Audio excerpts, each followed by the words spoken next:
Hello, everybody. Welcome to your favorite channel for NEET Biology Preparation, the Bio World.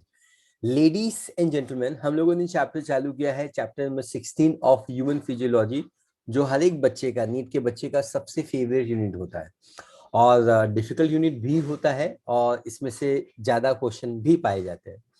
और इस particular unit में हम लोगों ने very first chapter digestion and absorption topic हमने बात किया हुआ है। और हम लोग अपने आखिरी लेक्चर में, मुझे याद है, हमने वीडियो नंबर 20 में, वीडियो नंबर 20, ये वीडियो नंबर 21 है, और हम लोग ने वीडियो नंबर 20 में बात किया था लीवर के बारे में। लीवर आपके बॉडी का सबसे लार्जेस्ट एक्सोक्राइन ग्लैंड है। एक्सोक्राइन ग्लैंड वो ग्लैंड होता है जिसके पास डक्ट पाया जाता है। और हम लोगों ने डाइजेस्टिव ग्लैंड के अंदर सबसे पहले सलाइवरी ग्लैंड, और फिर दूसरे रैंक पे गैस्ट्रिक ग्लैंड, तीसरे नंबर पे हम लोगों ने बात किया था लीवर के बारे में। आज के लेक्चर में हम लोग बात करने वाले हैं पैंक्रियास के बारे में। लेडीज एंड जेंटलमैन, जब भी मैं पैंक्रियास के बारे में बात करता हूं, एक बात हमको समझ में आ जानी चाहिए। पैंक्रियास एक ऐसा ग्लैंड है जो हमारे बॉडी में एंडोक्राइन की तरह भी रोल प्ले करता है और एक्सोक्राइन की तरह भी रोल प्ले करता है। एक्सोक्राइन का मतलब इसके पास डक्ट पाया भी जाता है और इसमें एंडोक्राइन पार्ट भी है। एंडोक्राइन का पार्ट वो पार्ट होता है जो डक्टलेस ग्लैंड होता है। मतलब ये एक अजीब और गजीब अजब और गजब कहानी है पैंक्रियास की, कि ये दोनों फंक्शन परफॉर्म करता है। ये हार्मोन भी सिक्रीट करता है और हार्मोन के साथ साथ ये डाइजेस्टिव जूस भी सिक्रीट करता है। इसके डाइजेस्टिव जूस का नाम होता है पैंक्रियाटिक जूस, और इसके हार्मोन्स का नाम होता है insulin, glucagon. Insulin is one of the अब तक सबसे ज्यादा स्टडी होने वाला हार्मोन है, और क्योंकि इसका रिलेशन जो है वो डायबिटीज मिलिटस से है। डायबिटीज मिलिटस ये वो बीमारी होती है जो ब्लड ग्लूकोज लेवल के बढ़ जाने से होती है। दो इस पर्टिकुलर चैप्टर में, इस दिस पर्टिकुलर टॉपिक में या वीडियो में हम इसके एक्सोक्राइन पार्ट पे ज्यादा फोकस करेंगे, लेकिन शॉर्ट एंड समरी में हम इनके हार्मोन के बारे में भी आपको बताएंगे। आप सभी का हमारे चैनल पे, यूट्यूब चैनल दी बायो वर्ल्ड पे स्वागत है। और हम लोग आज क्या क्या डिस्कस करने वाले हैं। नंबर 1, पैंक्रियास का एक्सटर्नल स्ट्रक्चर। नंबर 2, पैंक्रियास का internal structure. Number 3, we gonna discuss about the pancreas के एक्सोक्राइन पार्ट का क्या सिक्रीट करता है, उसके क्या फंक्शंस है। नंबर लास्ट, पैंक्रियास के एंडोक्राइन पार्ट का क्या फंक्शन है। सो हमारे चैनल पे बने रहिए, वीडियो पे बने रहिए। Do not forget to like the video and do not forget to subscribe our channel. Thank you. तो चलो बच्चों, हम आगे बढ़ते हैं अपने पैंक्रियास की तरफ। पैंक्रियास के बारे में जब भी हम लोग बात करते हैं, जो सबसे पहली पॉइंट होता है कि पैंक्रियास, ये जो स्ट्रक्चर आप देख सकते हैं, ये बहुत ही सॉफ्ट स्ट्रक्चर है। इट इज द सॉफ्ट है और इसके अंदर बहुत सारे लोब होते हैं, आप देख सकते हैं। अगर आप इस डायग्राम को ध्यान से देखेंगे तो आपको दिखाई दे रहा है, इसके अंदर बहुत सारे लोब प्रेजेंट है। लोब का मतलब होता है एक बड़े स्ट्रक्चर के छोटे छोटे पीसेस को हम लोग लोब बोलते हैं, या यस सर, या छोटे पार्ट को हम लोग लोब बोलते हैं। तो ये जो पैंक्रियास है, it is a lobulated structure, it's a soft structure, ये लीफ जैसा स्ट्रक्चर होता है। और इस पॉइंट को हम लोग लिखने की कोशिश करते हैं। Number 1 point, it is a soft comma lobulated greyish pink colour.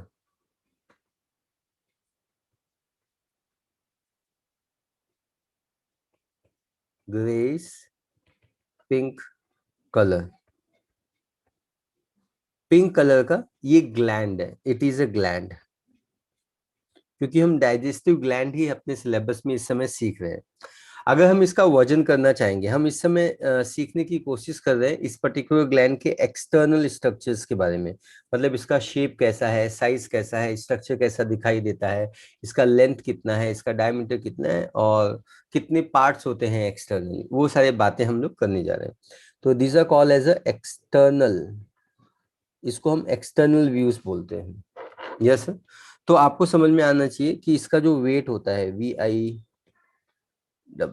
Wait, wait जो होता है इसका वो 60 ग्राम का होता है। It is 60 gram. Then point number 3, इसकी जो साइज होती है, इसकी साइज में इसका लेंथ आता है लेंथ जो होता है वो 12 to 15 सेंटीमीटर लॉन्ग होता है, 12 to 15 सेंटीमीटर। एंड इसका जो ब्रेथ होता है that is nothing but the, इसका डायमीटर या हम इसको वाइड बोल सकते हैं, ये वाइड कितना है, इसका वाइड होता है हमेशा 2.5 सेंटीमीटर। कॉन्सेप्ट क्लियर है? इसका लेंथ होगा 12 to 15 सेंटीमीटर, इसका वाइड होगा 2.5, इसका डायमीटर होगा 2.5 सेंटीमीटर। देन हम लोग मूव ऑन करते हैं पॉइंट नंबर 4 के ऊपर। पॉइंट नंबर 4 बात करता है कि इसका एग्जैक्ट लोकेशन कहाँ होता है। लोकेशन को हम लोग यहाँ पे इसका पोजीशन बोलते हैं। तो पोजीशन को थोड़ा आपको इस डायग्राम की मदद से समझना होगा। आप देख सकते हैं कि ये जो ट्यूब आपको दिखाई दे रही है, इसको हम लोग बोलते हैं डिओडिनम, ये डिओडिनम है। और यहाँ से D J I small intestine के 3 पार्ट होते हैं, D for duodenum, J for jejunum, I for ileum. So ये डिओडिनम में ओपन होता है, ये पैंक्रियास का पोजीशन है। इसके इस साइड में, मतलब इसके टेल के साइड में, इसके हेड होता है, नेक होता है, बॉडी होती है, टेल होता है, और टेल के एंड पे स्प्लीन प्रेजेंट होता है। सो ये posterior to the stomach region में पाया जाता है। पोस्टीरियर टू स्टमक का मतलब होता है स्टमक के बाद में इसका रीजन है। स्टमक एग्जैक्टली यहाँ पे यू शेप्ड टर्न होता है, और स्टमक के पोस्टीरियर पार्ट में ये पाया जाता है। सो हम लोग यहाँ पे लिखते हैं it is located to posterior part of the stomach.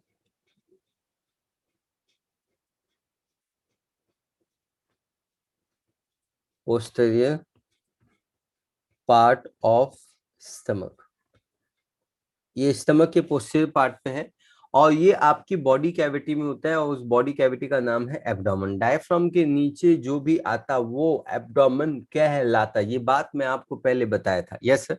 So located to the posterior part of the stomach in the abdominal cavity.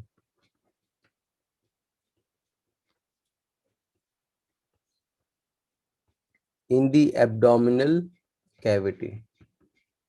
So I think this particular part is very clear to you, है ना। अब हम लोग इसके structure को देख सकते हैं। यहाँ पे आप इस डायग्राम को फोकस कीजिए। इसके 3 पार्ट होते हैं। इसका हेड होता है, आप पहले ये पोस्टीरियर समझ लीजिए। पोस्टीरियर वर्ड का मतलब क्या होता है? बायोलॉजी में 2 चीजें होती है, 2 वर्ड होता है जो इंपॉर्टेंट होता है। आप ये दोनों का मीनिंग लिख लीजिए, मीनिंग लिख लेंगे तो आपके लिए अच्छा रहेगा। एक होता है एंटेरियर और एक होता है पोस्टीरियर। एक होता है एंटीरियर, दूसरा होता है पोस्टीरियर। एंटीरियर का मतलब होता है close to mouth, close to mouth, and posterior का मतलब होता है अवे, अवे फ्रॉम माउथ, है ना। Close to mouth and away from mouth, ये 2 इंपॉर्टेंट चीजें होती हैं। एंटीरियर का मतलब होता है close to mouth and posterior का मतलब होता है अवे फ्रॉम माउथ। ये दोनों मीनिंग है वो आपको रेड रिबन में ऊपर लिख लेना है। अब हम अगले पॉइंट की तरफ मूव ऑन करते हैं। अगला पॉइंट है इस पर्टिकुलर डायग्राम में, एवरीबॉडी फोकस हियर। यहाँ पे आप देख सकते हैं, यहाँ पे पैंक्रियास के 4 इंपॉर्टेंट हिस्से होते हैं, या 4 important parts are going to be present.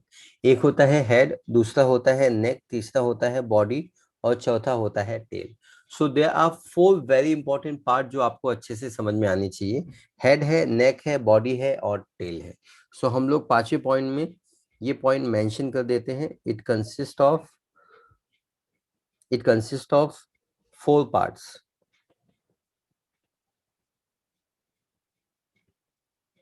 4 parts में हेड, जैसे हमारे बॉडी के हेड होते हैं, हमारे बॉडी में नेक भी होता है, then there is a body itself होती है, then there is going to be tail. पक्का? तो ये सारे पार्ट्स हैं। ये सारे पार्ट्स इसके एक्सटर्नल स्ट्रक्चर्स के बारे में हैं जो हम लोगों ने अभी डिस्कस किया है। अब हम लोग मूव ऑन करते हैं, इस पर्टिकुलर ग्लैंड के इंटरनल स्ट्रक्चर्स के बारे में फोकस करते हैं। Yes sir. और जब हम इस ग्लैंड के इंटरनल स्ट्रक्चर्स के बारे में फोकस करते हैं तो हमको 2 डायग्राम समझना है। एक ये डायग्राम है जो हमने इंटरनेट से लिया हुआ है आपको एक्सप्लेन करने के लिए, and then we are going to talk about this particular diagram as well, क्योंकि ये डायग्राम हम लोगों ने खुद ड्रॉ किया हुआ है। So I have taken all the amount of time, जो समय आपको मुझे देना चाहिए तो मैंने पहले से ही डायग्राम ड्रॉ किया हुआ है, I think it is very very simple diagram, और आप इसको ड्रॉ करेंगे, है ना।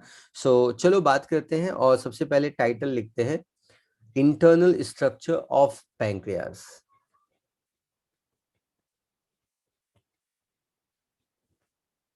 Internal structure,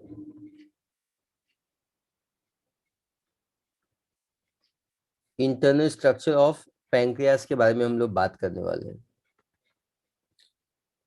ladies and gentleman, जब हम लोग पैंक्रियास के इंटरनल स्ट्रक्चर्स के बारे में बात करते हैं तो आपको समझ में आ जाना चाहिए कि इस पर्टिकुलर पैंक्रियास के पास दो इंपॉर्टेंट पार्ट पाए जाते हैं।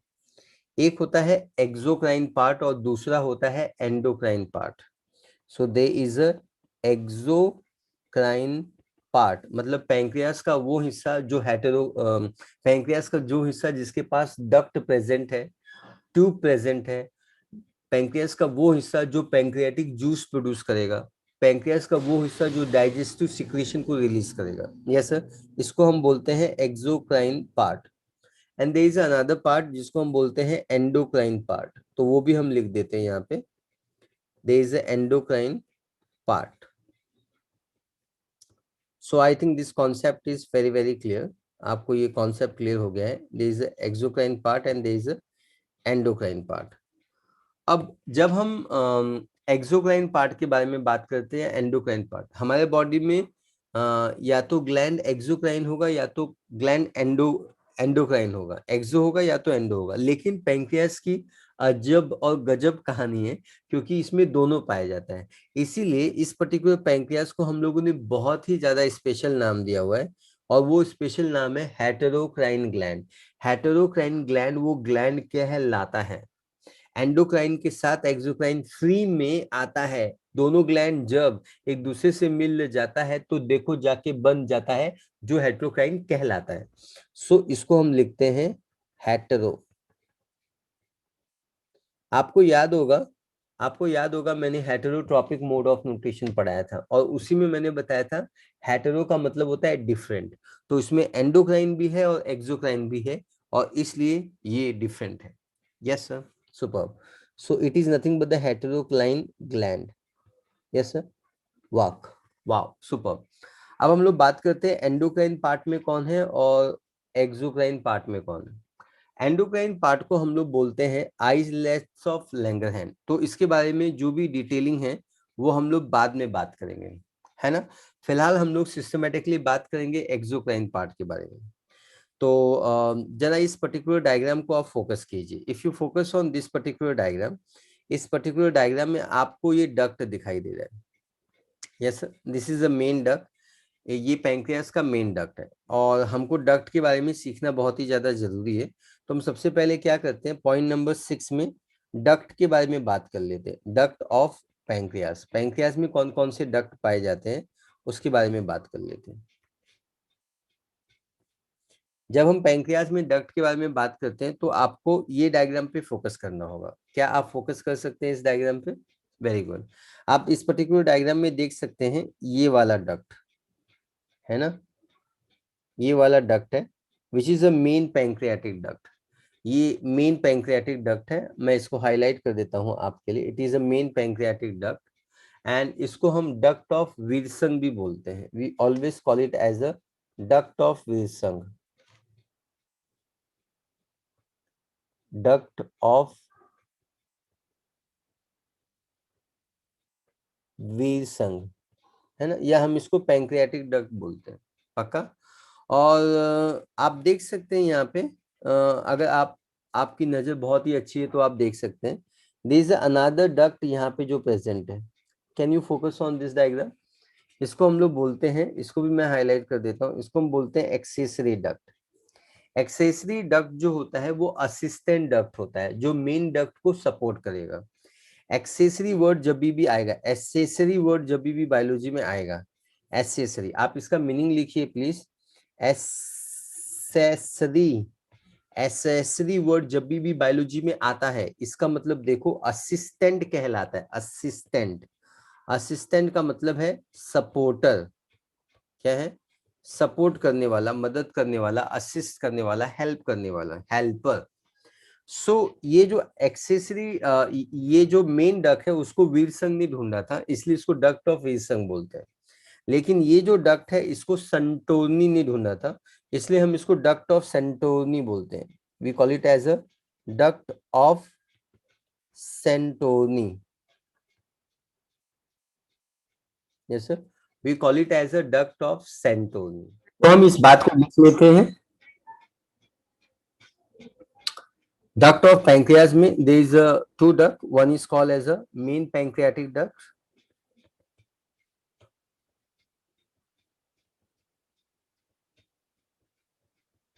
इसको हम डक्ट ऑफ वीरसंग बोलते हैं।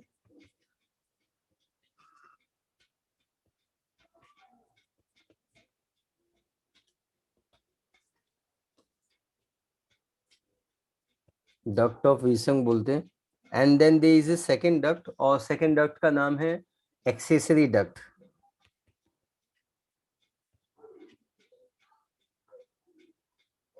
ACCESSOR।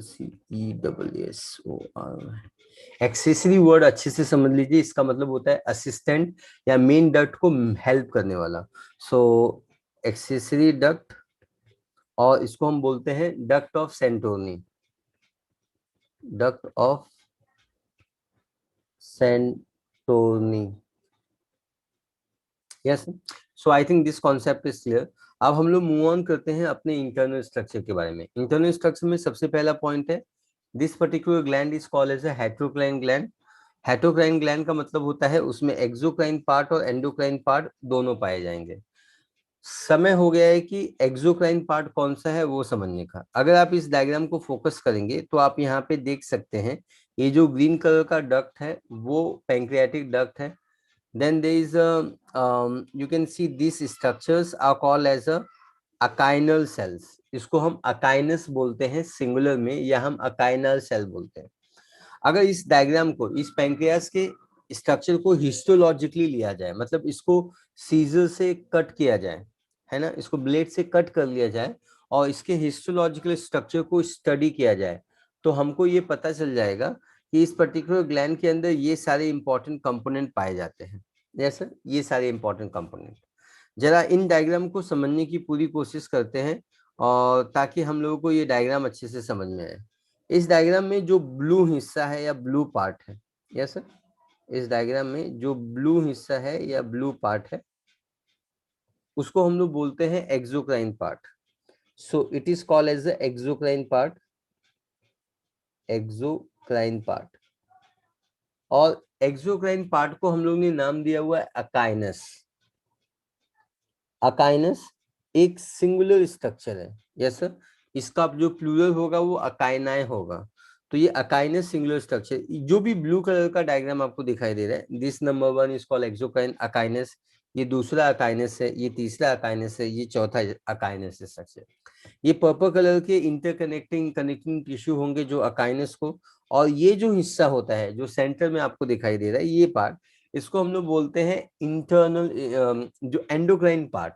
इंटरनल तो ये पूरा ही स्ट्रक्चर है, इसको हम लोग बोलते हैं एक्सोक्राइन पार्ट, और ये पार्ट को हम लोग बोलते हैं एंडोक्राइन पार्ट। एंडोक्राइन पार्ट को आइलेट्स ऑफ लैंगरहैंस भी हम लोग बोलते हैं, आइसोलेट्स ऑफ लैंगरहैंस। आइसोलेट्स का मतलब होता है ग्रुप या बंच या ग्रैप की तरह या अंगूर की तरह। तो आप यहाँ पे अंगूर की तरह बहुत सारे number of different types of cells are going to be present. ये सेल्स 4 टाइप के पाए जाते हैं, इनके बारे में हम लोग जरूर बात करेंगे, बट फिलहाल हम लोग बात करने वाले हैं इनके एक्सोक्राइन पार्ट के बारे में। यस सर, तो एक्सोक्राइन पार्ट के बारे में आप देख सकते हैं, there is a pyramidal shaped cells are present. ये पिरामिडल शेप्ड सेल्स हैं जो आपको काफी अच्छे से यहाँ पे दिखाई दे रहे हैं। This cells are pyramidal shaped cells, तो इसको हम पिरामिडल सेल्स बोल सकते हैं। We call it as a pyramidal या पिरामिडल सेल्स हम इनको बोल सकते हैं, है ना। देन इस पार्ट को हम लोग यहाँ पे मेंशन करते हैं। एक्सोक्राइन पार्ट जो होता है, exocrine part it consist of acinus. Acinus, acinus एक एक्सोक्राइन पार्ट है, ये पहली चीज है जो आपको दिमाग में अच्छे से जानी चाहिए। देन हम लोग मूव ऑन करते हैं कि ये एक्सोक्राइन पार्ट जो अकाइनस है वो एग्जैक्टली में करता क्या है ना। तो अकाइनस जो होता है, it is made up of pyramidal shaped cell. So it is made up of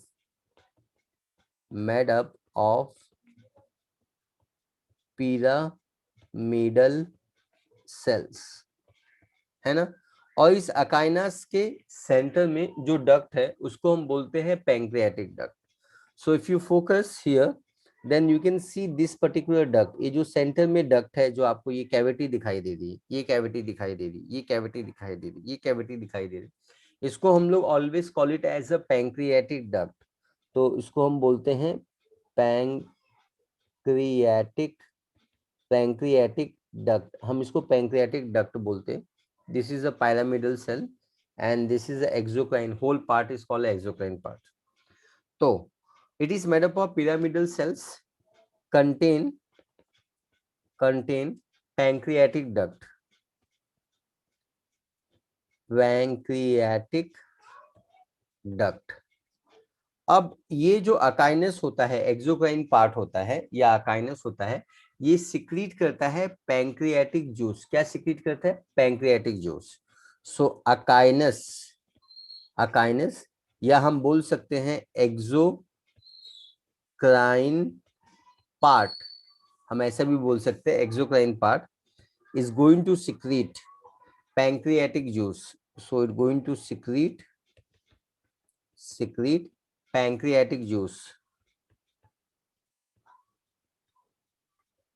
pancreatic juice, ये पैंक्रियाटिक जूस को सिक्रीट करता है. अब ये जो पैंक्रियाटिक जूस होता है, ये करीबन एक दिन में 500 से 800 ml पर 24 आवर्स सिक्रीट होता है. तो अब हम पूरा फोकस जो है वो लेके जाएंगे पैंक्रियाटिक जूस के बारे में, है ना. Pancreatic juice. और ये जो पैंक्रियाटिक जूस होता है, इसका नंबर 1 पॉइंट है कि एक दिन में 500 से लेके 800 ml पर 24 आवर्स, है ना. 24 आवर्स में इसका 500 से लेके 800 ml का सिक्रेशन होता है. इसका जो पीएच होता है वो करीबन 8.4 होता है. 8.4 पीएच होता है. तो 8.4 आप समझ सकते हैं कि it is quite alkaline condition. So ये अल्कलाइन कंडीशन है ना. स्टमक के अंदर एसिडिक कंडीशन था, बट यहाँ पे अल्कलाइन कंडीशन है. पक्का? Very clear. ओके, चलो आगे बढ़ते हैं. सो ये जो पैंक्रियाटिक जूस है वो किसके थ्रू रिलीज किया जाता है और कहाँ रिलीज किया जाता है, ये दो सवाल होंगे. तो पैंक्रियाटिक जो जूस होता है, it is going to be release through the pancreatic duct, and this duct combine with the hepatic duct to form hepatopancreatic duct. और ये जो हिपैटोपैंक्रियाटिक डक्ट है वो ओपन होता है डियोडिनम में through the swollen structure called hepatopancreatic ampulla. और ये पार्ट हमने डक्ट ऑफ लिवर में पढ़ा है. आपको चाहिए इस समय तो आप वीडियो को पॉज करके आप हिपैटोपैंक्रियाटिक डक्ट का जो हिस्सा है वो आप फिर से सुनिए. सो ये है पीजे. पीजे का फुल फॉर्म होता है पैंक्रियाटिक जूस. ये पैंक्रियाटिक जूस कंबाइन होता है या it release in the duodenum through hepatopancreatic duct. So there is a hepatopancreatic duct. और ये जो डक्ट होता है ये ओपन होता है ये मॉडिफाई होता है हिपैटोपैंक्रियाटिक एम्पोला में. So I write here hepatopancreatic ampulla. अब हिपैटोपैंक्रियाटिक एम्पोला से it going to be release in the duodenum. So releases in duodenum. ये डियोडिनम में रिलीज हो गया. मेरे ख्याल से कॉन्सेप्ट क्लियर है आपको ये बात अच्छे से समझ में आ गई. ये पैंक्रियाज में ये डियोडिनम के अंदर रिलीज हो गया है. पक्का? Very good. अब हम लोग बात करते हैं कि ये जो पैंक्रियाटिक जूस है उसके अंदर कौन कौन से कंपोनेंट पाए जाते हैं. तो हम लोग नेक्स्ट पेज पे जाते हैं और इस बात को डिस्कस करते हैं. Yes sir. और हम लोग एक छोटा सा टाइटल लिखेंगे, component of PJ, that is component of pancreatic juice. Components of PJ, I hope आप पीजे समझ पा रहे हैं यहाँ पे, पैंक्रियाटिक जूस। नंबर 1, ये अल्कलाइन कंडीशन है। क्यों अल्कलाइन होता है? बिकॉज इसके अंदर सोडियम बाइकार्बोनेट पाया जाता है। So number 1 component is called as sodium bicarbonate. Sodium bicarbonate के जो आयंस होते हैं ये इसको अल्कलाइन कंडीशन में कन्वर्ट कर देते हैं। अल्कलाइन कंडीशन सोडियम बाइकार्बोनेट की वजह से पाया जाता है। नंबर 2 पॉइंट, इसके अंदर प्रोटीन डाइजेस्टिंग प्रो एंजाइम्स पाए जाते हैं। So they is a pro enzymes, yes, pro enzymes are going to be present.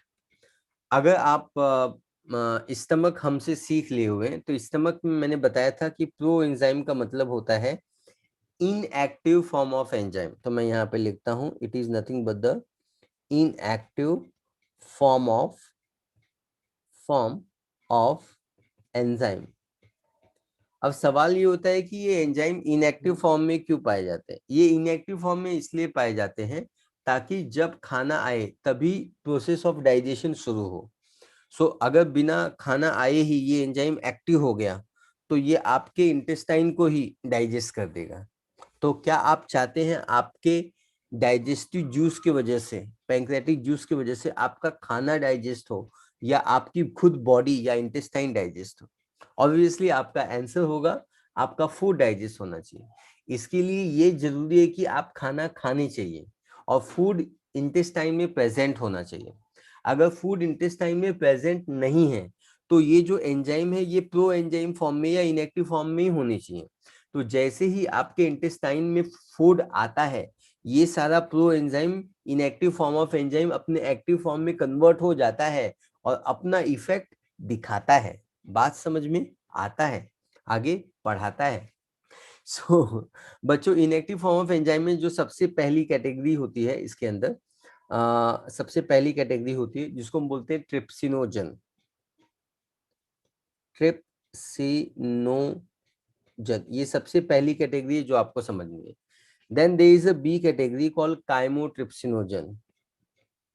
Chymotrypsinogen बोलते हैं, काइमोट्रिप्सिनोजन। ठीक है, हो गया। काइमोट्रिप्सिनोजन के बाद there is a third category called procarboxypeptidase. Procarboxypeptidase, procarboxypeptidase. मेरे ख्याल से आपको ये बात समझ में आ जानी चाहिए। ट्रिप्सिनोजन, जन नाम है और यहाँ पे प्रो नाम है। जन का मतलब होता है जनरेट करने वाला। ट्रिप्सिनोजन वो एंजाइम कहलाता है, मैंने ऐसा सुना है वो इनएक्टिव फॉर्म में पाया जाता है। जब भी उसकी नजर खाने पे पड़ जाती है ट्रिप्सिनोजन फिर ट्रिप्सिन में कन्वर्ट होता है। ट्रिप्सिनोजन किस में कन्वर्ट होगा? ट्रिप्सिन में कन्वर्ट होगा। वाओ, क्या पढ़ाते हो। अब ये दोनों में डिफरेंस क्या है? ये एक्टिव है और ये जो है वो इनएक्टिव है। मला कर लो तो मला, वेरी गुड। काइमोट्रिप्सिनोजन फिर कन्वर्ट होगा काइमोट्रिप्सिन में, काइमोट्रिप्सिन में कन्वर्ट होगा, है ना। तो कार्बोक्सी पेप्टिडेज कन्वर्ट होगा कार्बोक्सी पेप्टिडेज में। प्रो वर्ड हट जाएगा, basically pro word inactive indicate करता है यहाँ पे। So it will be converted into carboxy peptidase, carboxy peptidase, carboxy peptidase. I think this concept is clear. ये जितने भी ब्लू कलर के एंजाइम से ये प्रोटीन को डाइजेस्ट करने वाले हैं, इसलिए मैंने इनको ब्लू कलर से लिखा हुआ है। एक और एंजाइम है, ये तीनों के तीनों जो होते हैं ये तीनों के तीनों बेसिकली प्रो एंजाइम्स हैं। यस सर, आई है, आई का मतलब होता है inactive, plus they are protein digesting enzyme. एक और प्रोटीन डाइजेस्टिंग एंजाइम है जिसको मैं डी बोल के लिख देता हूं जो आपको समझ में आ जाएगा। उसको हम लोग बोलते हैं इलास्टेज। इलास्टेज, इलास्टेज जो होता है वो इलास्टिन फाइबर की वाट लगाता है। So it digest elastin fibre, elastin fibre. तो इलास्टिन फाइबर जो है वो नॉनवेज फूड में ज्यादातर पाया जाएगा। है ना। वेजिटेरियन में आपको इलास्टिन मिलना मुश्किल ही नहीं नामुमकिन है ना, मतलब नहीं पाया जाएगा बेसिकली। सो ये जो तीनों है ब्लू कलर के जो नाम लिखे हुए हैं उनको हम प्रोटीन डाइजेस्टिंग एंजाइम बोलते हैं। अब ब्लू के बाद हम लोग आते हैं पर्पल, हर पर्पल मतलब अगले एंजाइम की तरफ मूव ऑन करते हैं। अगला जो एंजाइम होगा वो कार्बोहाइड्रेट को डाइजेस्ट करेगा या स्टार्च को डाइजेस्ट करेगा। यस सर, तो उसको हम स्टार्च डाइजेस्टिंग एंजाइम बोलते हैं, उसको हम अमाइलेज बोलते हैं। अब आप सोचेंगे कि ये अमाइलेज तो हमारे माउथ में भी था, क्योंकि सलाइवरी अमाइलेज नाम हमने पढ़ा हुआ है ना। सलाइवरी अमाइलेज 6.8 पीएच पे काम करता है, मतलब एसिडिक पीएच पे काम करता है, स्लाइटली एसिडिक पीएच पे काम करता है। लेकिन डी के बाद हम लोग ई पे फोकस करने वाले हैं, that is pancreatic amylase. Pancreatic amylase, ये जो पैंक्रियाटिक अमाइलेज है ये किसको डाइजेस्ट करता है या किसकी वाट लगाता है? Pancreatic amylase, pancreatic alpha amylase, that will be more better, alpha amylase. ये जो है एंजाइम ये वाट लगाता है किसकी? It digest starch, digest starch. तो आपके खाने में जो 30% स्टार्च है वो माउथ में डाइजेस्ट होता है बिकॉज ऑफ सलाइवरी अमाइलेज। बाकी के जो बच गए वो यहाँ डिओडिनम में डाइजेस्ट होंगे बिकॉज ऑफ अल्फा अमाइलेज के वजह से, जो कि पैंक्रियास के द्वारा प्रोड्यूस किया होता है, इसलिए हम इसको पैंक्रियाटिक अल्फा अमाइलेज बोलते हैं। तो ये हो गया, ये कौन सी कैटेगरी होगी? ये जो कलर है वो कौन सी कैटेगरी होगी? It's a carbohydrate digesting enzyme. अब हम लोग नेक्स्ट कैटेगरी पे मूव ऑन करते हैं जो कि हम ग्रीन कलर में लिखेंगे। ई के बाद आता है बच्चों एफ। एफ जो होता है वो पैंक्रियाटिक लाइपेज है। It's pancreatic lipase. ये जो पैंक्रियाटिक लाइपेज है इट डाइजेस्ट लिपिड। ये पैंक्रियाटिक लाइपेज है, इट डाइजेस्ट लिपिड, ये लिपिड को डाइजेस्ट करता है। So I think this work is superb. ये लिपिड को डाइजेस्ट करता है, pancreatic lipase digest the lipid, है ना। ये जो पैंक्रियाटिक लाइपेज है इसको हमने एक और नाम दिया हुआ है जो कि बहुत ही अच्छा पॉइंट है। पैंक्रियाटिक लाइपेज को एक और नाम दिया हुआ है स्टेप्सिन। यस सर, स्टेप्सिन नाम देते हैं, steapsin. We give it the name steapsin, हम इसको नाम देते हैं steapsin, which is very very important thing, है ना। तो ये एफ कैटेगरी है, दैट इज ग्रीन कलर में। देखो हम कलर वाइज इस समय बात कर रहे हैं। ब्लू कलर मतलब प्रोटीन को डाइजेस्ट करेगा, है ना, तो मैं यहाँ पे लिख देता हूँ इसको, प्रोटीन को डाइजेस्ट करेगा। ये कार्बोहाइड्रेट को डाइजेस्ट करेगा, ये लिपिड को डाइजेस्ट करेगा। अब कौन बच गया? डीएनए और आरएनए बच गया। डीएनए आरएनए सुना है रे? हाँ, फुल फॉर्म बताओ, डीएनए और आरएनए का फुल फॉर्म बताओ। Deoxy ribo nucleic acid, deoxy ribose nucleic acid, और आरएनए का फुल फॉर्म है ribose nucleic acid.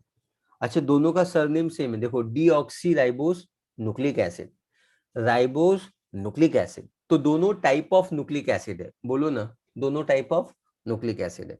Nucleic acid की जो वाट लगाता है, न्यूक्लिक एसिड की जो वाट लगाता है वो न्यूक्लियस एंजाइम कहलाता है।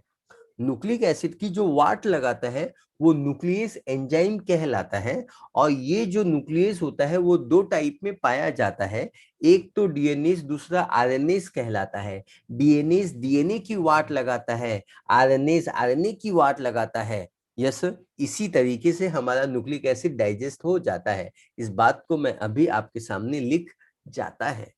Hey India, we need to change the colour. India, India कौन सा कलर पसंद है आपको? एफ के बाद क्या आता है? A B C D E F G. जी कैसे हैं? जी, जी ऐसे बनता है ना, थैंक यू सो मच, है ना। So G is a nucleic acid digesting enzyme, nucleic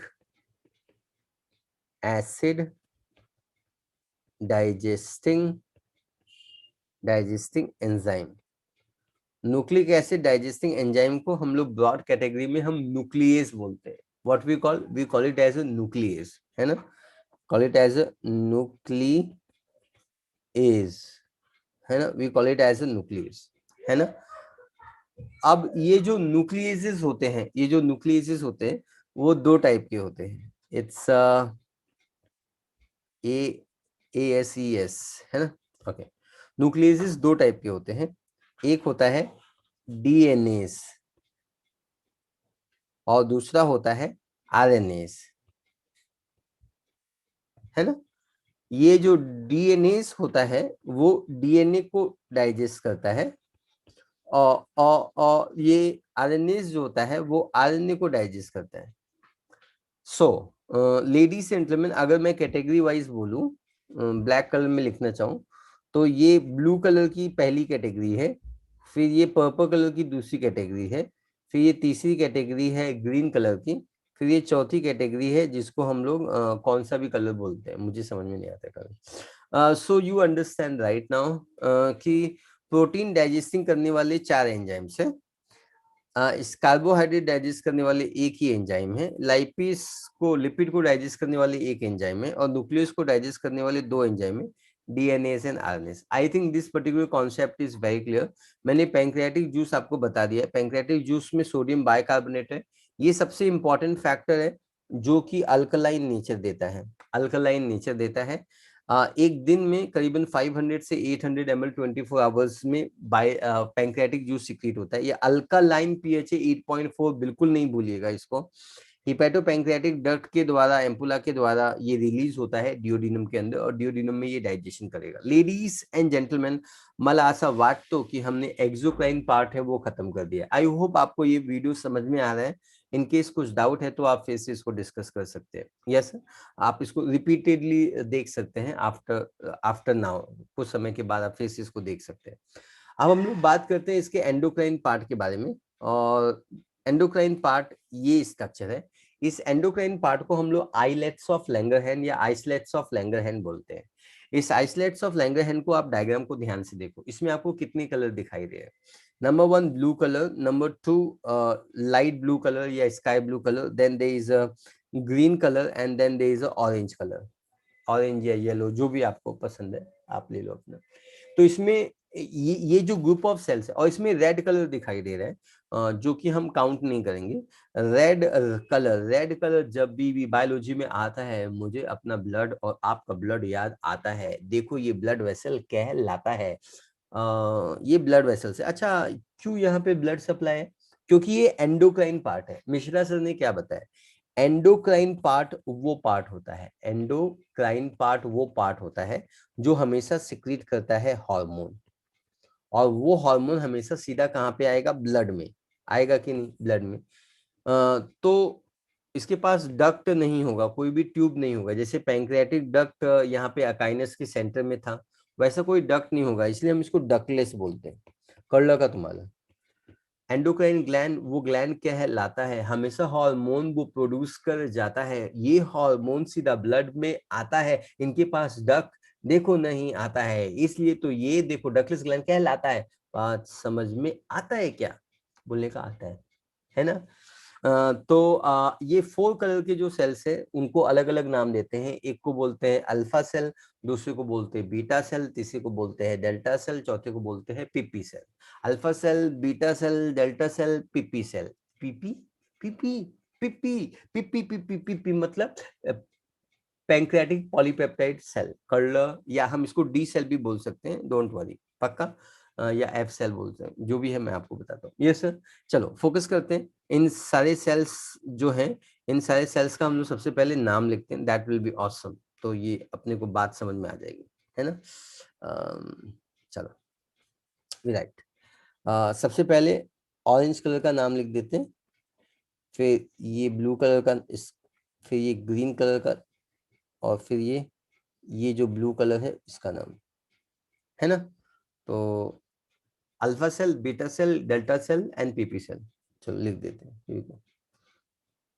alpha cell, beta cell, delta cell, PP PP cells. और इन सबको हम लोग क्या बोलते हैं, इन सबको हम लोग बोलते हैं islets of Langerhans. Islets, islets, islets का मतलब होता है आइलैंड जैसा स्ट्रक्चर या ग्रुप। आइसलेट्स का मतलब होता है ग्रुप, हाँ आइलैंड नहीं, ग्रुप होता है। Islands of Langerhans, Langerhans, biology में एक दो बार इनका लैंगरहैंस का नाम आएगा। Langerhans is the name of a बंदा, यस बंदे का नाम है। इस बंदे ने इस ग्रुप ऑफ सेल्स को डिस्कवर किया, इसलिए हम इसको आइसोलेट्स ऑफ लैंगरहैंस बोलते हैं। तो चलो इस एंडोक्राइन पार्ट के बारे में हम जरूर सीखेंगे। देन ये ब्लड सप्लाई है, ये लिखने की जरूरत नहीं है, आई थिंक आप इसको समझ सकते हैं अच्छे से, ठीक है। तो चलो हम लोग मूव ऑन करते हैं। एंडोक्राइन पार्ट ऑफ पैंक्रियास, ये लास्ट जर्नी है, फिर ये टॉपिक खत्म हो जाएगा, है ना। Here we go.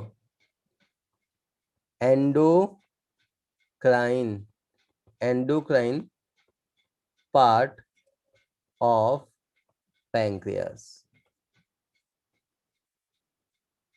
Endocrine part of pancreas में हम लोग क्या नाम देंगे, we call it as a islets of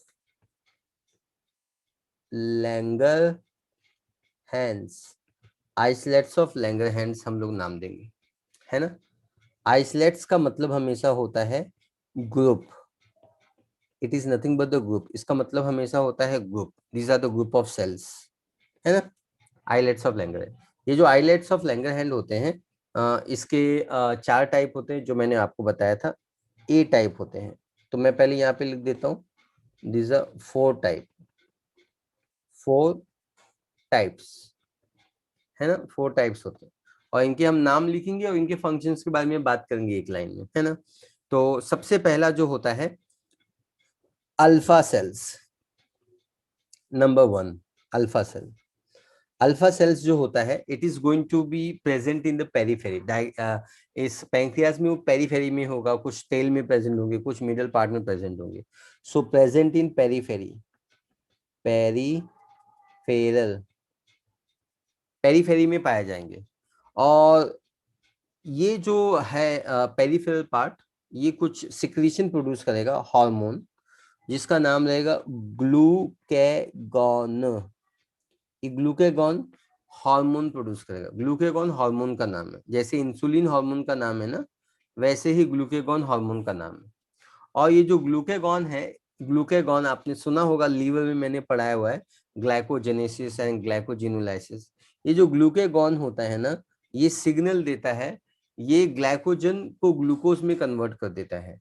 it convert होने का सिग्नल देता है, कन्वर्ट नहीं करता है, कन्वर्ट मैसेंजर है। हार्मोन मतलब केमिकल मैसेंजर, तो ये मैसेज देगा भाई ऐसा करो, ये खुद करेगा नहीं, है ना। टीचर है, teacher, hormone is a teacher. Teacher बच्चों को बोलता है ये लेक्चर अच्छे से सुनो भैया, इसको अच्छे से लिखो, फिर उसे एमसीक्यू सॉल्व करो, है ना, बोलता है, खुद करता नहीं टीचर। टीचर को एग्जाम नहीं देना है ना, नीट तुमको देना है ना, करोगे ना, प्रॉमिस करो करोगे, करोगे तो भला होगा। मतलब एक्सपर्ट हूं मैं, बायोलॉजी का एक्सपर्ट हूँ, रिजल्ट लाया मैंने, आपको रिजल्ट खुद अकेले पढ़ा के पूरी बायोलॉजी लाया हुआ है ना। तो वैसे ही जो बच्चे मेरे अंडर में आ जाते हैं और मेरे गाइडलाइन को फॉलो करते हैं, सिक्वेंशियली फॉलो करते हैं, उनका भला हो जाता है, आपका भी हो जाएगा। पिछले 3 सालों में हुआ है ना, तो आपका भी हो जाएगा। Everybody focus here. It convert होने का सिग्नल देगा, तो हम कन्वर्ट वर्ड नहीं लिखते, अदरवाइज आप हमेशा कंफ्यूज रहोगे। तो ये क्या करता है, ग्लाइकोजन को ये ग्लूकोज में कन्वर्ट कर देगा। ग्लाइकोजन जब ग्लूकोज में कन्वर्ट हो जाएगा, ये ग्लूकोज कहाँ पे जाएगा, ब्लड में जाएगा, एरो ब्लड में जाएगा। और जब ये ब्लड में जाएगा तो blood glucose level hi fi बढ़ जाएगा। ब्लड ग्लूकोज लेवल, बीजीएल का मतलब होता है ब्लड ग्लूकोज लेवल इंक्रीजेस, का मतलब होता है, ऐसे लिखते हैं हम लोग शॉर्ट फॉर्म में, ब्लड ग्लूकोज लेवल क्या होगा, बढ़ जाएगा, है ना। तो ब्लड ग्लूकोज लेवल बढ़ता है, तो इससे रिलेटेड एक बीमारी है ब्लड ग्लूकोज, ऐसी कौन सी बीमारी है जिसमें ब्लड ग्लूकोज लेवल बढ़ जाता है, डायबिटीज, नाम तो सुना होगा, है ना। हाँ, सो इसलिए ये जो पर्टिकुलर हार्मोन है, इस पर्टिकुलर हार्मोन को हम डायबेटोजेनिक हार्मोन बोलते हैं।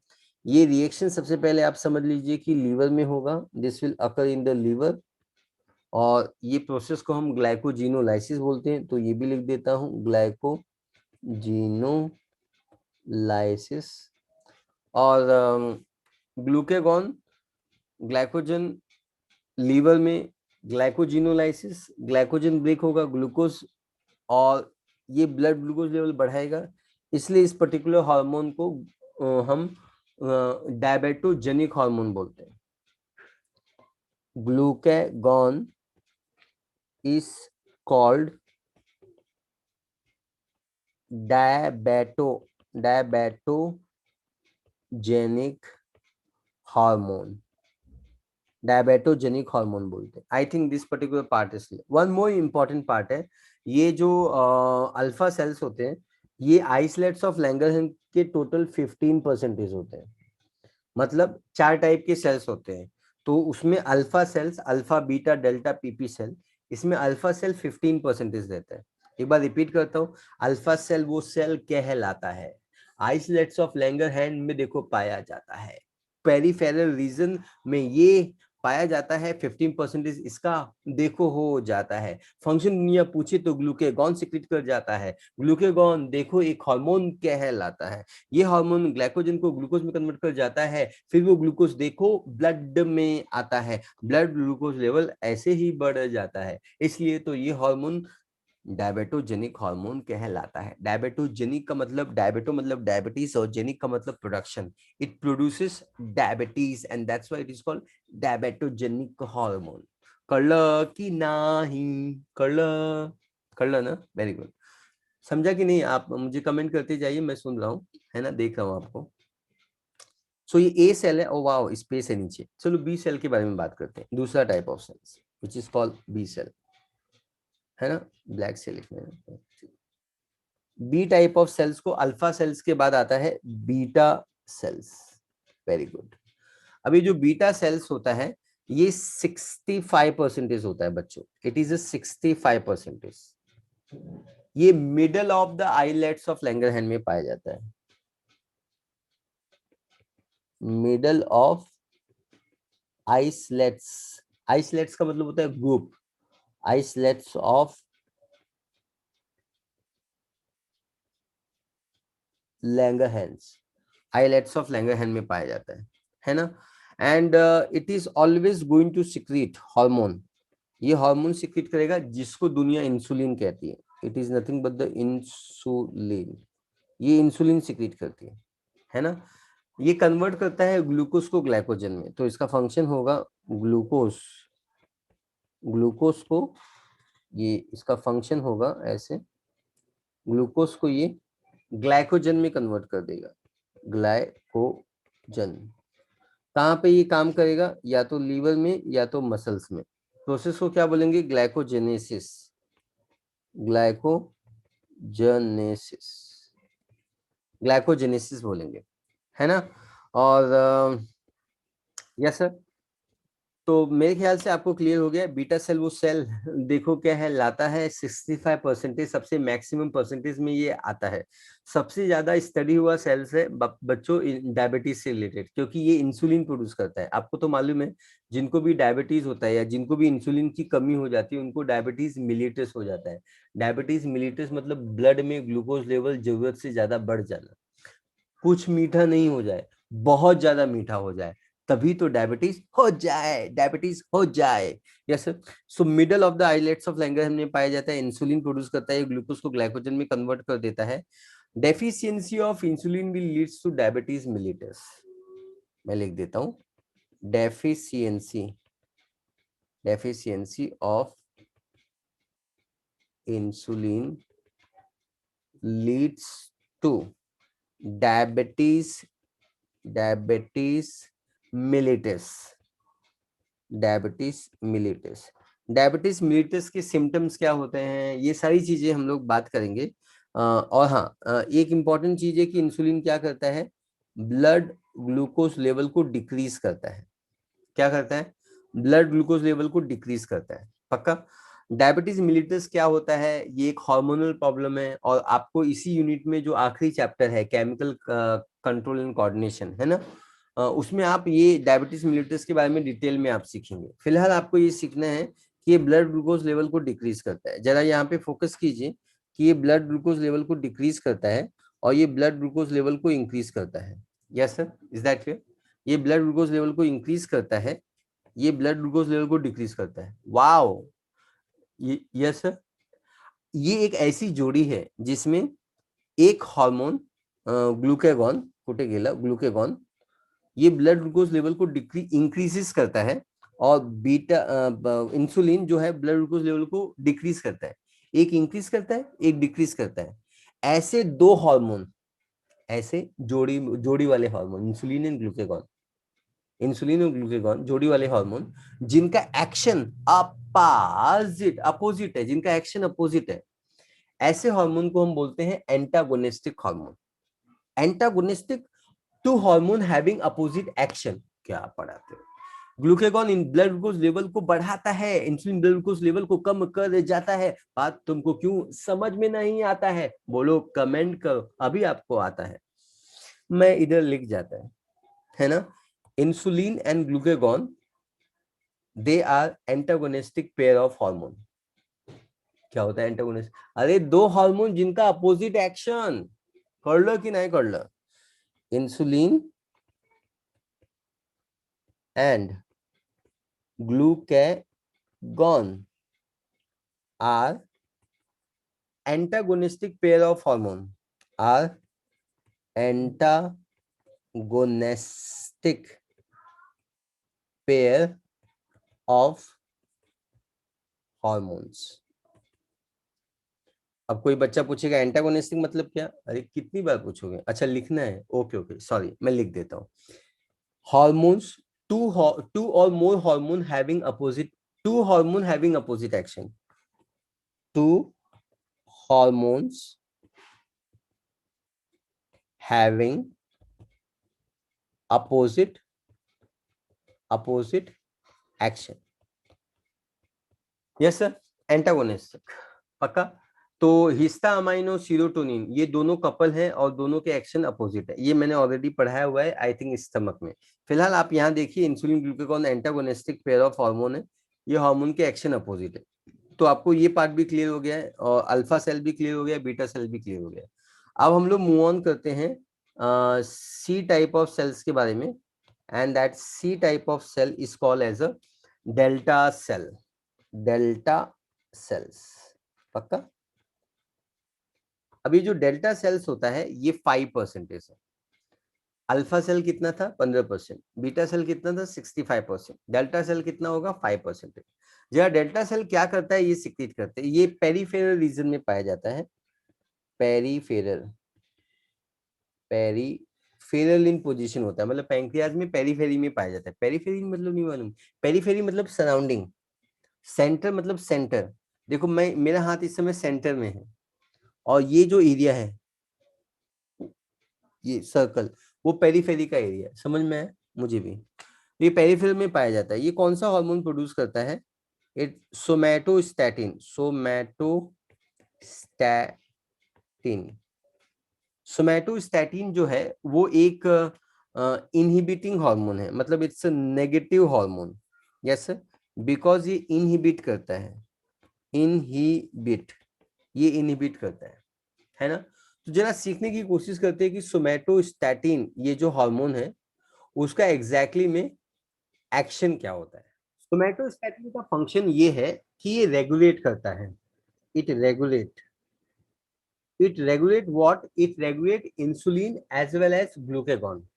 सो मैं लिखता हूं यहाँ पे, it regulate insulin and glucagon, ये दोनों को रेगुलेट करता है। आई थिंक ये पर्टिकुलर पॉइंट है जो आपको समझ में आ गया है। आपको ये समझना होगा कि ये दोनों को कैसे रेगुलेट करता है। आप जरा समझिए कि ये जो सोमैटोस्टैटिन है, ये हार्मोन, ये इनहिबिटरी हार्मोन है, ये इनहिबिट करता है। इनहिबिट करने का मतलब क्या होता है? इनहिबिट का मतलब होता है स्टॉप करना, स्टॉप कर देना, या रोक देना, या ब्रेक लगा देना। यस सर, ये सारे मतलब होते हैं इनहिबिशन के। Yes sir. तो ये जो सोमैटोस्टैटिन हार्मोन है, सोमैटोस्टैटिन, ये जो पर्टिकुलर हार्मोन है, ये बेसिकली इनहिबिट करता है, इनहिबिट करता है। किसको इनहिबिट करता है? ये सिग्नल देता है अल्फा सेल को, है ना। अगर अल्फा सेल जो है वो ग्लूकागॉन सिक्रीट करता है, ग्लूकागॉन। अगर ग्लूकागॉन हार्मोन ज्यादा हो गया है तो ये उसका नेगेटिव सिग्नल अल्फा सेल को देता है ताकि अल्फा सेल ग्लूकागॉन का सिक्रीशन कम कर दे। लेकिन अगर इंसुलिन ज्यादा बढ़ गया है, फॉर एग्जांपल इंसुलिन हार्मोन ज्यादा हो गया है, तो इंसुलिन कौन सा सेल इंसुलिन हार्मोन प्रोड्यूस करता है? तो बीटा सेल। तो ये बीटा सेल को सिग्नल देगा, बीटा सेल को सिग्नल देगा और बोलेगा कि तुम इंसुलिन इंसुलिन को क्या कर दो? इनहिबिट कर दो। इनहिबिट कर दो मतलब उसका सिक्रीशन बंद कर दो, उसका सिक्रीशन स्टॉप कर दो। तो ये वक्त आने पे अल्फा सेल के द्वारा ग्लूकागॉन के सिक्रीशन को डिक्रीज करता है और वक्त आने पे ये बीटा सेल को सिग्नल देके इंसुलिन का सिक्रीशन क्या करता है? इनहिबिट करता है। तो ये दोनों ही एक्शन करता है। आपको बात समझ में आ गई है? Yes sir. इसलिए ये एक इनहिबिटरी हार्मोन, इनहिबिटरी मतलब स्टॉप करने वाला, प्रिवेंट करने वाला, रोकने वाला, है ना, ब्रेक लगाने वाला। आई थिंक ये सारे कॉन्सेप्ट आपको अच्छे से क्लियर हो गए हैं। और जो मैंने सोमैटोस्टैटिन के बारे में बताया हुआ है, सोमैटोस्टैटिन एक रेगुलेटरी हार्मोन है और ये it has a inhibitory action. पक्का? तो ये था डेल्टा सेल। अब हम लोग आखिरी सेल के बारे में बात करने वाले हैं अपने बचे हुए लेक्चर में। And that cell, ladies and gentleman, that cell is called D type. इसको हम एफ एफ सेल बोलते हैं या पीपी सेल बोलते हैं। We call it as a PP cell, हम इसको पीपी सेल बोलते हैं, पी सेल। ये इसका पहला नाम है। अगर आपको ये पहला नाम पसंद नहीं है तो इसको हम बोलते हैं एफ सेल, इसको हम एफ सेल भी बोलते हैं, पीपी सेल्स या एफ सेल्स। अगर आपको ये नाम भी पसंद नहीं है तो हम लोग क्या करते हैं, पीपी का फुल फॉर्म लिख लेते हैं, एफ का फुल फॉर्म पूछना मत, ए बी सी डी ये उसी तरीके से नाम दिया हुआ है, लेकिन पीपी का जो फुल फॉर्म है वो है पैंक्रियाटिक पॉलीपेप्टाइड। तो मैं यहाँ पे मेंशन करता हूँ, this PP cell is called pancreatic polypeptide, polypeptide. अब ये जो सेल है वो सिक्रीट करता है, क्या सिक्रीट करता है? This particular cell is going to secrete the hormone, ये भी हार्मोन को सिक्रीट करता है। अब वो हार्मोन का नाम क्या है? वो हार्मोन का नाम है PP, that is nothing but the pancreatic polypeptide. आप देख सकते हैं पीपी इसका नाम भी है। सो पीपी सेल वो सेल कहलाता है जो एक हार्मोन प्रोड्यूस कर जाता है। दुनिया इस हार्मोन को देखो मेरे प्यारे बच्चों, पीपी सेल कह जाता है। दुनिया उस हार्मोन को पीपी सेल नहीं, दुनिया उस हार्मोन को पैंक्रियाटिक पॉलीपेप्टाइड। ये नाम आपको अच्छे से क्लियर होना चाहिए, pancreatic polypeptide. Yes sir. So this hormones are nothing but the pancreatic polypeptide, pancreatic polypeptide, pancreatic polypeptide. Yes sir, इसको हम पैंक्रियाटिक पॉलीपेप्टाइड बोलते हैं। आई थिंक आपको इस कॉन्सेप्ट में कोई भी डिफिकल्टी नहीं है, आपको ये कॉन्सेप्ट समझ में आ गया। अब आपको ये जानने में इंटरेस्ट रहेगा कि ये जो पीपी सेल है या ये जो पैंक्रियाटिक पॉलीपेप्टाइड है, इसका फंक्शन क्या है? इसका फंक्शन ये है कि ये भी एक इनहिबिटरी हार्मोन है। Yes sir, so it is a inhibitory hormone, inhibiting, inhibiting hormone. जैसे सोमैटोस्टैटिन आपने इनहिबिटिंग हार्मोन, इनहिबिटिंग करना मतलब स्टॉप करना, प्रिवेंट करना, रोक देना, ब्रेक लगा देना, इनहिबिटिंग हार्मोन, ये भी एक इनहिबिटिंग हार्मोन है। पक्का? अगर ये इनहिबिटिंग हार्मोन है तो आपको समझना होगा कि ये किसको इनहिबिट करता है। इनहिबिटिंग हार्मोन है, it inhibit, it inhibit secretion of pancreatic juice, inhibit secretion, secretion of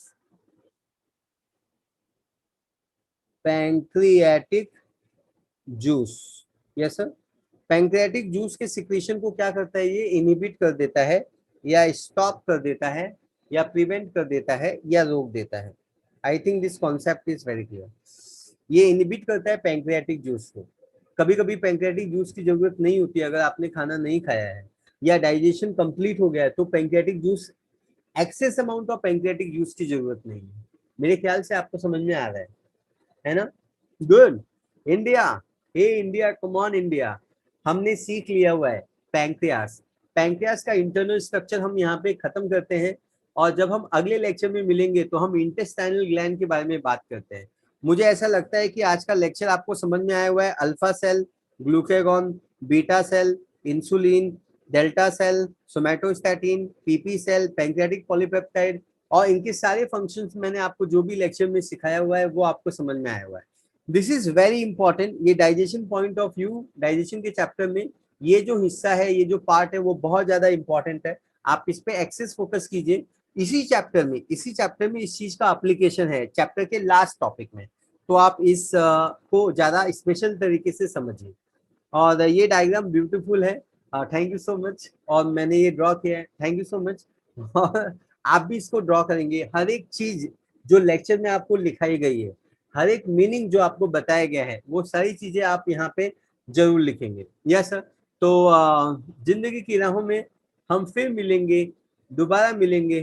कहीं ना जाइएगा, बने रहिए आपके फेवरेट बायोलॉजी चैनल पे, दी बायो वर्ल्ड पे। Yes sir. This is Vijay Mishra, shining of.